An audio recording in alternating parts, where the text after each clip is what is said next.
Hello everyone, welcome to EduShake India. I'm Abhishek and today we are going to discuss the next topic of ICSE Maths class 10th that is banking. हम लोग commercial maths पढ़ रहे थे। Commercial maths में हम लोगों ने GST वाला टॉपिक कवर कर लिया है। उससे रिलेटेड दो वीडियोज इस चैनल पे हैं, आप लोग जा करके देख सकते हैं। इस वीडियो में हम लोग सेकेंड चैप्टर जो बैंकिंग होता है उसके बारे में देखते हैं। ठीक है, कमर्शियल मैथ का जो सेकेंड चैप्टर है that is banking. Now we'll discuss about all the things, all the important concept, all the formulas that is important in this chapter. We'll discuss all those things. ठीक है, तो ठीक है, start करते हैं। सो banking के अगर हम फंक्शन को देखें तो बैंकिंग में जो होता है दो तरीके के फंक्शन होते हैं। ठीक है ना, एक बैंकिंग मतलब बैंक एक ऐसा इंस्टीट्यूशन होता है जो दो तरीके का फंक्शन करता है। एक आपका जो आप डिपॉजिट करोगे यानी कि पैसे जमा करना, और दूसरा पैसे देना। दो तरीके का काम होता है। तो बैंकिंग में अगर हम लोग देखा जाए तो बैंकिंग में दो तरीके की एक्टिविटीज होती हैं। एक आप जो पैसे डिपॉजिट करते हो और दूसरा जो पैसे आप लेते हो दैट इज कॉल्ड लेंड। सो पैसे डिपॉजिट करना और पैसे लेंड करना ये बैंकिंग का दो मेन फंक्शन होता है। ठीक है, इस चैप्टर में हमको बैंकिंग के इस वाले डिपॉजिट वाले फंक्शन पे काम करना है कि डिपॉजिट किस तरीके का होता है बैंक में। तो अगर बैंक में डिपॉजिट की बात की जाए तो हम जानते हैं कि कई सारे डिपॉजिट अकाउंट होते हैं, जैसे आपका saving account, current account, fixed account, और एक और होता है रिकरिंग एंड कम्युलेटिव अकाउंट। तो उसको देखते हैं। सो अगर हम डिपॉजिट अकाउंट की बात करें तो एक होता है सेविंग अकाउंट, दूसरा होता है करेंट अकाउंट,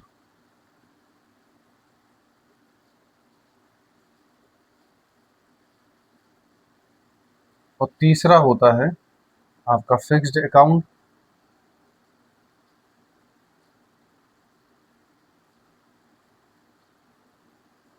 और लास्ट जो इसमें हम लोग देखेंगे वो होता है रिकरिंग अकाउंट,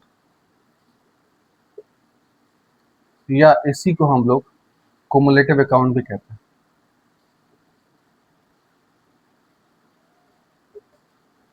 रिकरिंग या कम्युलेटिव अकाउंट। ठीक है, सो चैप्टर जो ये चैप्टर है बैंकिंग, इसमें जो क्लास 10th में जो हम लोगों को स्पेशली पढ़ना है उसमें हम लोगों को सेविंग, करेंट और फिक्स अकाउंट के बारे में नहीं पढ़ना है। हम लोगों को पढ़ना है रिकरिंग अकाउंट के बारे में कि रिकरिंग अकाउंट क्या होता है, इसके बारे में देखेंगे कि व्हाट इज रिकरिंग अकाउंट। और इसी से रिलेटेड हम लोग जितने भी इम्पोर्टेंट फॉर्मूलाज वगैरह हैं, जो भी कॉन्सेप्ट है उसको समझेंगे, क्योंकि इस चैप्टर में हम लोगों को स्पेशली सिर्फ रिकरिंग अकाउंट के बारे में पढ़ना है। ठीक है, तो चलिए देखते हैं व्हाट इज रिकरिंग अकाउंट और कैसे ये इसमें क्या कॉन्सेप्ट हैं, क्या फॉर्मूलाज हैं, वो सारी चीज़ें डिस्कस करते हैं। तो सबसे पहला हम अपना डिस्कस करेंगे कि रिकरिंग अकाउंट होता क्या है। ठीक है, अगर बैंकिंग में हम बात करें रिकरिंग एंड क्युमुलेटिव अकाउंट का, तो ये होता क्या है और ये कैसे वर्क करता है। तो ये जो होता है आपका recurring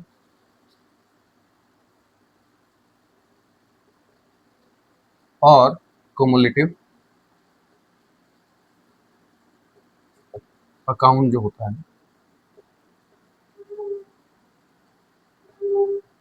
so recurring and cumulative account क्या होता है। तो रिकरिंग एंड क्युमुलेटिव अकाउंट ये आपका बैंक भी ऑफर करता है, पोस्ट ऑफिस भी ऑफर करता है। दोनों जगह पे हम कर सकते हैं रिकरिंग एंड क्युमुलेटिव अकाउंट को। तो जो बैंक है या पोस्ट ऑफिस है ये हमसे कहता है कि आप एक फिक्स्ड अमाउंट क्या करिए, पहला जो एक फिक्स्ड अमाउंट है, ठीक है, फिक्स्ड अमाउंट जो कि 5 के मल्टीपल का हो, 5 के मल्टीपल का हो। 5 के मल्टीपल का कहने का मतलब है कि मान लीजिए वो 500 हो, 1000 हो, या ऐसे ही 5 के मल्टीपल में जितना भी आप पैसा एक फिक्स्ड अमाउंट पर मंथ हमको दीजिए, और हम उसको, जो आप पर मंथ अमाउंट जमा करेंगे उसके साथ साथ जो इंटरेस्ट बनेगा आपका, उसको हम दोनों ऐड करके एक आपको अमाउंट देंगे कुछ फिक्स्ड टाइम तक अगर आप जमा करेंगे तो अगर वो कहता है कि आपका फिक्स्ड अमाउंट होना चाहिए और एक फिक्स्ड टाइम भी होना चाहिए। सो फिक्स टाइम जो होगा वो 3 के मल्टीपल में होता है। 3 के मल्टीपल में जो टाइम होगा वो फिक्स टाइम 3 के मल्टीपल। 3 के मल्टीपल के मतलब आप 3 मंथ्स के लिए कर सकते हैं,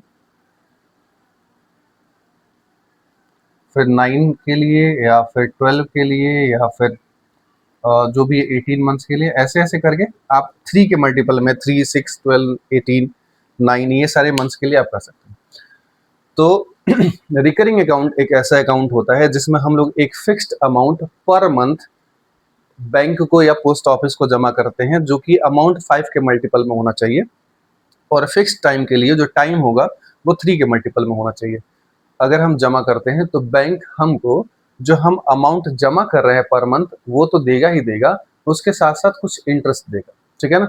तो जो अमाउंट हम जमा कर रहे हैं, मान लीजिए कि हम n मंथ्स के लिए p अमाउंट, ठीक है, n मंथ्स के लिए p अमाउंट जमा कर रहे हैं। तो अगर मान लीजिए p की वैल्यू 100 है और हम n की वैल्यू कुछ भी मान लें, तो हम n मंथ्स के लिए p अमाउंट यानी कि मान लीजिए 100 रुपीज n मंथ के लिए जमा कर रहे हैं। तो जो हमारा टोटल प्रिंसिपल होगा जो हम जमा करेंगे वो तो यही होगा n इंटू पी, और प्लस बैंक हमको क्या देगा, इंटरेस्ट देगा, ठीक है। यही हमारा कहलाएगा मैच्योरिटी वैल्यू। मैच्योरिटी वैल्यू, ठीक है। सो ये हमको मिल गया हमारे मैच्योरिटी वैल्यू का फॉर्मूला, ठीक है। जो बैंक हमारे प्रिंसिपल अमाउंट के साथ जो इंटरेस्ट देगा वही कहलाएगा मैच्योरिटी वैल्यू। अब हमको ये पता करना, हमको मैच्योरिटी वैल्यू का फॉर्मूला तो पता चल गया, हमको ये भी पता चलेगा कि हम कितने नंबर ऑफ मंथ्स के लिए इसको जमा करेंगे पैसे को, और कितना पैसा जमा करेंगे ये तो हम ही डिसाइड करेंगे। लेकिन इंटरेस्ट कितना मिलेगा हमको, ये हमको बैंक देगा, और वो क्या होगा। तो अब हम लोग देखते हैं कि इंटरेस्ट जो आई है इसको ये कैसे अप्लाइड होता है, इसका फॉर्मूला क्या होगा। उसके फॉर्मूले से पहले हम उसके फॉर्मूले को कंप्लीट डिराइव करेंगे और एक बेसिक एग्जांपल के थ्रू समझेंगे कि ये आई एग्जैक्टली होता क्या है और ये कैसे अप्लाई होता है। तो ठीक है, देखते हैं आई और इंटरेस्ट क्या होता है। आई जो होगा या जो इंटरेस्ट होगा वो क्या होगा, इसको समझते हैं। अगर हम बात करें इंटरेस्ट की, सो उसके लिए एक एग्जांपल लेते हैं। एग्जाम्पल लेते हैं, वो एग्जाम्पल ये है कि अगर मान लीजिए हम 100 रुपीज जो है ₹100 पर मंथ जमा करते हैं, ठीक है। हमने बैंक से बोला कि मैं पर मंथ 100 रुपीज जमा करूंगा, और कितने मंथ्स के लिए जमा करूंगा, तो 12 मंथ्स के लिए जमा करूंगा, ठीक है। तो मैं पर मंथ, ये 100 रुपीज जो होगा मेरा पर मंथ होगा, ठीक है। ये पर मंथ मैं जमा करूंगा,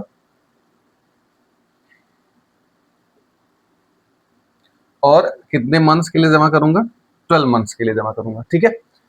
तो आप इस चीज को समझो कि जो मैं पहला इंस्टॉलमेंट दूंगा, जो मेरा फर्स्ट इंस्टॉलमेंट होगा 100 रुपीज का, वो कितने महीने बैंक के पास रहेगा। क्योंकि हम 12 मंथ तक ही पैसे को जमा करेंगे 100 रुपीज, तो जो हमारा पहला 100 रुपीज का इंस्टॉलमेंट होगा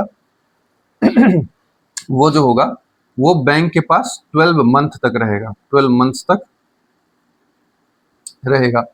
फिर जो हम दूसरा अमाउंट देंगे उसको, वो रहेगा आपका दूसरा 100 रुपीज देंगे, वो बैंक के पास 11 मंथ्स के लिए रहेगा, ठीक है।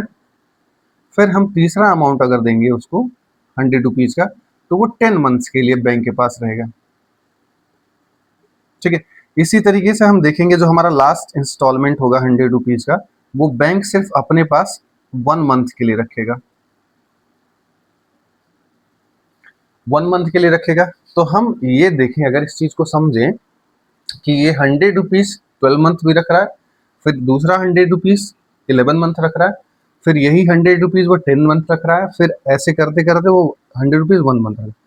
तो अगर हम ये ऐड कर लें कि ये टोटल नंबर ऑफ मंथ्स कितने हैं जितने समय तक बैंक 100 रुपीज को अपने पास रखता है, ठीक है। पहला वाला 100 रुपीज वो 12 मंथ रखेगा, दूसरा वाला 11th मंथ रखेगा, तीसरा वाला 10 मंथ रखेगा, और ऐसे ऐसे करके जो लास्ट वाला होगा वो सिर्फ 1 मंथ के लिए अपने पास रखेगा। तो हम क्या करेंगे, इसके फॉर्मूले को, इसके इंटरेस्ट को निकालने के लिए सबसे पहले टोटल नंबर ऑफ मंथ्स निकालेंगे। अगर हम टोटल नंबर ऑफ मंथ्स निकालेंगे तो आप क्लियरली देख सकते हैं कि जो हमारा ये पैसा 100 रुपीज सबमिट हो रहा है, जमा हो रहा है, डिपॉजिट हो रहा है, वो एक इंस्टॉलमेंट होगा वो सिर्फ 1 मंथ के लिए होगा, दूसरा एक दो होगा वो 2 मंथ के लिए होगा, तीसरा 3 मंथ के लिए होगा, और ऐसे जो मेरा फर्स्ट इंस्टॉलमेंट होगा वो आपका 12 मंथ के लिए होगा, ठीक है ना। 12 मंथ्स के लिए होगा। तो हम इस चीज को देखें अगर, कि हम नंबर ऑफ मंथ्स को अगर कैलकुलेट करें, अब आप देखोगे तो ये जो है ये एपी सीरीज है, अर्थमेटिक प्रोग्रेशन है, ठीक है। इसको अगर हम टोटल सम जोड़ेंगे तो हमारा जो एस एन आता है, एस एन का फॉर्मूला होता है n upon 2 multiplied by first term plus last term. So हम देख सकते हैं एन नंबर ऑफ टर्म्स कितने हैं, 12 ही हैं, तो हम 12 भी लिखेंगे, 12 लिखेंगे, और उसके बाद से अपॉन 2 लिखेंगे, ठीक है। और हमारा फर्स्ट टर्म 1 है और लास्ट टर्म क्या है, 12 है, ठीक है। तो ये जो हमारा होगा number of months, number of जो मंथ्स यानी जिसको हम लोग एन कहते हैं, वो एन की वैल्यू आ गई। तो हमने जो एन की वैल्यू है यानी कि नंबर ऑफ मंथ्स जो आया है, वो अगर 12 मंथ्स के लिए बात करेंगे तो टोटल नंबर ऑफ मंथ्स जो आएगा जिसके लिए 100 रुपीज बैंक के पास रहेगा, जितने मंथ तक 100 रुपीज बैंक के पास रहेगा, वो टोटल नंबर ऑफ मंथ्स आ गया। क्योंकि हमने इसको 12 माना था, 12 मंथ्स के लिए माना था, लेकिन अगर मान लीजिए हम हमेशा तो 12 मंथ रखेंगे नहीं, तो हम एक वेरिएबल मांग लेते हैं। अगर हम इसको मान लेते हैं एन एन यानी कि हम मान लेते हैं एन मंथ्स के लिए हम बैंक के पास पैसे रखते हैं, तो जो हमारा नंबर ऑफ मंथ्स आएगा, ठीक है ना, नंबर ऑफ या मंथ्स आएगा, टोटल नंबर ऑफ मंथ्स कह सकते हैं इसको, इसको कहेंगे total number of months, total number of months जो आएगा वो आएगा, क्योंकि हमने यहाँ पे 12 माना था, अब हम n मान रहे हैं, तो हमारा होगा n प्लस 1 और अपान 2। ये होगा टोटल नंबर ऑफ मंथ्स निकालने का फॉर्मूला।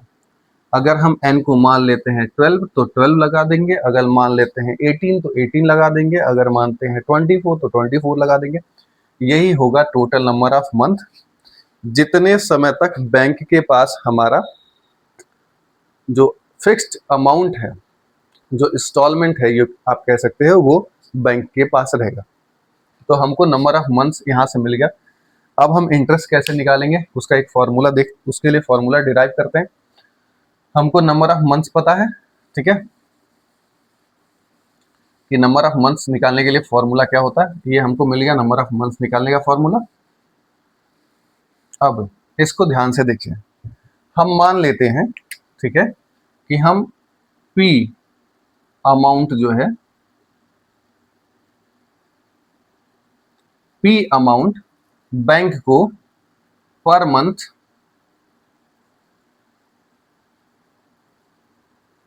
देंगे, ठीक है, जमा करेंगे। तो बैंक हमसे कह रहा है कि ठीक है, आप हमको पर मंथ पी अमाउंट जमा करिए, और हम आपको जो रेट होगा, जो रेट ऑफ इंटरेस्ट होगा, वो हम आपको देंगे R%, ठीक है, पर एनम, ठीक है। जो जो भी आपका रेट होता है वो पर एनम होता है। क्योंकि हम अपना इंस्टॉलमेंट तो मंथली जमा कर रहे हैं, हमारा जो आर होगा वो पर एनम के हिसाब से होगा। तो अब ये जो होगा, ये यहाँ पे अगर हम अप्लाई करेंगे फॉर्मूले में, तो हम कंप्लीट, क्योंकि ये पर एनम के हिसाब से और इंस्टॉलमेंट पर मंथ के हिसाब से लग रहा है, तो जो इंटरेस्ट भी लगेगा वो पर मंथ के हिसाब से लगेगा। तो इसलिए हम आर को क्या करेंगे, 12 से डिवाइड कर देंगे। तो जो एग्जैक्ट पर मंथ हमारा जो इंटरेस्ट आएगा वो ये रहेगा, ये पर मंथ इंटरेस्ट आ गया, ठीक है।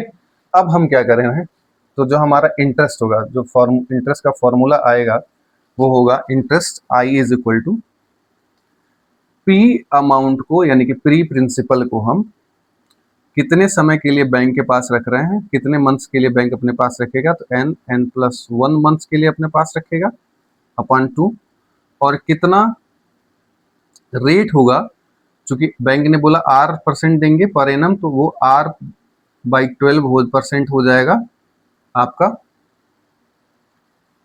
Per month. ठीक है, तो ये हमारा इंटरेस्ट निकल के आ जाएगा, इतना इंटरेस्ट हमको बैंक देगा। इसको थोड़ा और सिंप्लीफाई करेंगे तो हम देखेंगे कि P multiplied by n+1 upon 2 और मल्टीप्लाइड बाय, इस परसेंट को हटाने के लिए हम क्या करेंगे, 100 से डिवाइड कर देंगे, R अपॉन 12 मल्टीप्लाइड बाय 100। तो जो हमारा एग्जैक्ट फॉर्मूला आएगा डिराइव होके वो आएगा I is equal to P multiplied by n+1 multiplied by R, और अपान हम इस 2 से 12 में मल्टीप्लाई करेंगे 2400। Now this is the formula of interest, this is the formula of interest. ठीक है, ये इंटरेस्ट का फॉर्मूला हम लोगों को मिल जाएगा डिराइव, ये हमारा इंटरेस्ट हो जाएगा। और मैच्योरिटी वैल्यू का हम लोगों ने फॉर्मूला, एमबी का फॉर्मूला ऑलरेडी देखा ही है अभी थोड़ी देर पहले। एमबी इज इक्वल टू होता है एन समय के लिए हम पी अमाउंट बैंक को देंगे और प्लस उसमें इंटरेस्ट जो ये है आई है यहाँ से मिला है वो उसको हम लोग ऐड कर देंगे, तो हमको मिल जाएगा मैच्योरिटी वैल्यू का फॉर्मूला।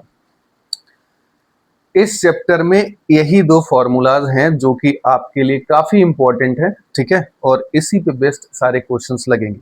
सो इस वीडियो के लिए इतना ही। नेक्स्ट वीडियो में हम लोग बैंकिंग के सारे क्वेश्चंस को, जो भी कॉन्सेप्ट्स हैं उसके क्वेश्चंस है उसको देखेंगे और इन फॉर्मूलाज को अप्लाई करेंगे उन क्वेश्चंस में। ठीक है, तब तक के लिए इन वीडियोस को थोड़ा स्प्रेड कर दीजिए, चैनल को लाइक कर दीजिए, सब्सक्राइब कर दीजिए। Thank you very much.